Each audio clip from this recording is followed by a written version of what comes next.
আজকে তোমাদের দর্শনের ক্লাসে আরেকটি নতুন জিনিস নিয়ে চলে এসেছি, সেটা হচ্ছে যুক্তি থেকে কিভাবে যুক্তির আকারে সাজাবে।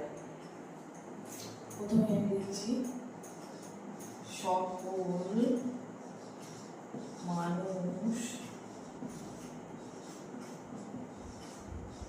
হয় মরণশীল, রাম হয় মানুষ, অতএব রাম হয়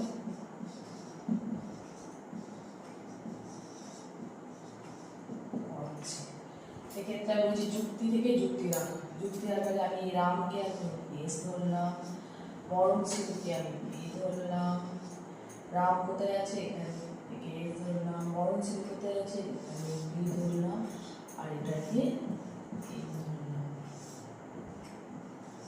এবারে এস বি আর এন এর অর্থ কি? এস মানে হচ্ছে পক্ষ, বি মানে হচ্ছে সাধ্য, আর এন মানে হচ্ছে হেতু। এই পক্ষ, সাধ্য, হেতু বলতে কি বোঝায় এটা জানার জন্য আমরা পরের ক্লাস আবার আনবো। চ্যানেলটাকে সাবস্ক্রাইব করো এবং লাইক করে দাও, আরও নতুন নতুন ভিডিও আমাদের জন্য।